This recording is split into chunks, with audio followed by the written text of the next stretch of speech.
ஈரானுடைய அமெரிக்காவினுடைய இருபக்க மோதல்களும் நிற்காமல் சூடோடு சூடாக தொடரக்கூடியதை நீங்க பார்க்க முடியும். ஈரான் மேல அமெரிக்கா தாக்குதல் நடத்த மாட்டாங்க என்கிற ஒரு நிச்சயமான நிலை கிடையாது. எந்த நேரத்திலும் ஈரான் மேல அவங்க தாக்குதல் நடத்தலாம். ஏன்னா தாக்குதலுக்கு தான் ப்ரிப்பேர் ஆகுறாங்க என்கிறத நம்ம மிக தெளிவாக புரிய முடிகிறது.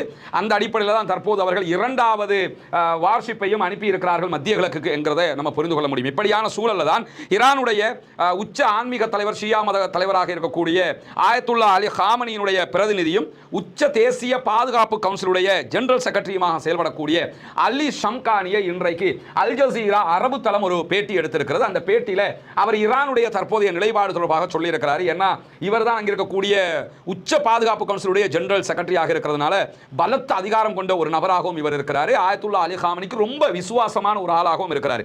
அவர் பேசுகிற போது என்ன சொல்லியிருக்கிறார்னு கேட்டா, எங்களுடைய ஏவுகணை பலம் என்பது எங்களுக்கான ஒரு தடுப்பு யுத்தி அப்படின்னு சொல்லியிருக்கிறாரு.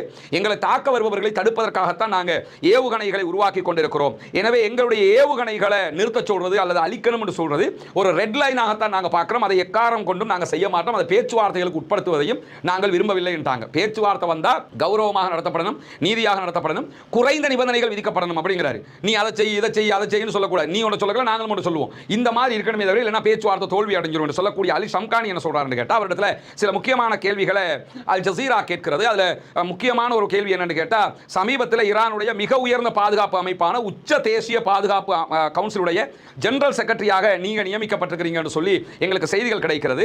இந்த நியமனம் என்ன செய்தியை உலகத்திற்கு சொல்லுகிறது அப்படின்னு சொல்லி அல் ஜசீரா கேட்கிறது. கேட்கும்போது அவர் என்ன சொல்றாருன்னு கேட்டா, பிராந்தியத்தில் மத்திய கிழக்கு உள்ளிட்ட பிராந்திய நாடுகளுக்கு மத்தியில் பாதுகாப்பு நிலைமை ரொம்ப சிக்கலானதாக மாறி இருக்கிறது. இந்த சூழ்நிலைகளுக்கு நாங்கள் பதிலளிக்க வேண்டிய கடமை எங்களுக்கு இருக்கு. எங்க நாட்டை நாங்கள் பாதுகாக்க வேண்டிய தேவை இருக்குது.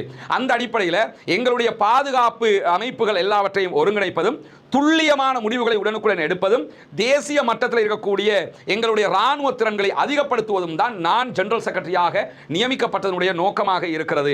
இதற்காகத்தான் இந்த கவுன்சிலையே நாங்கள் உருவாக்கி இருக்கிறோம் என்று சொல்லக்கூடிய அலி ஷம்கானி இடத்துல மேலதிகமாக அல் ஜசீரா என்ன கேட்கிறாங்கன்னு கேட்டா, ஈரானுடைய புரட்சி ஏற்பட்ட 47வது ஆண்டை கொண்டாடுகிற தருணத்தில் வெற்றி ஆண்டு நிறைவையொட்டி நடத்தப்பட்ட இந்த நிகழ்வுகளில் ஈரானுடைய ஏவுகணை திறன்கள் ஒரு ரெட் லைனாக இருக்கும் என்கிறத நீங்க மீண்டும் மீண்டுமே வலியுறுத்தி கொண்டிருக்கிறீங்க.